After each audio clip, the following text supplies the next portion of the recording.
નમસ્કાર, border news કચ્છમાં આપનું સ્વાગત છે।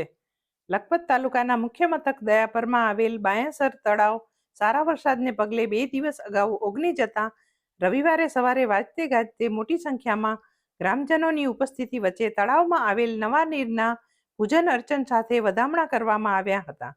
દયાપર ગામના મુખ્ય ચોક ખાતેથી ગ્રામજનો વાજતે ગાજતે ગામની મુખ્ય બજાર થઈ તળાવ કિનારે પહોંચ્યા હતા। અહીં આવેલ લાલબાઈ માતાજી તેમજ તળાવમાં આવેલ નવા નીરનું દયાપર ગ્રામ પંચાયતના સરપંચ જયાબેન પોકાર તેમજ હસમુખભાઈ પોકારે શાસ્ત્રોક્ત મંત્રોચ્ચાર સાથે પૂજન અર્ચન કરી નવા નીરની આરતી ઉતારી હતી। બાદમાં તળાવમાં શ્રીફળ નાખવામાં આવ્યું હતું, જેને ગામના યુવા તરવૈયાએ બહાર કાઢ્યા બાદ તેમને રોકડ રકમ તેમજ બિનલ વોચ તરફથી ઘડિયાળ પુરસ્કાર રૂપે આપવામાં આવેલ। આ પ્રસંગે મેઘલાડુનો પ્રસાદ પણ વિતરણ કરવામાં આવ્યો હતો। આ કાર્યક્રમમાં મહિલાઓ સહિત મોટી સંખ્યામાં ગ્રામજનો જોડાયા હતા। પૂજન વિધિ ભરત ત્રિપાઠીએ કરાવી હતી।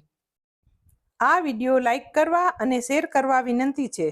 જો તમે હજુ સુધી આ ચેનલ સબસ્ક્રાઇબ ન કરી હોય તો આ ચેનલને સબસ્ક્રાઇબ કરી બેલ આઇકોન દબાવવા વિનંતી છે।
Ali,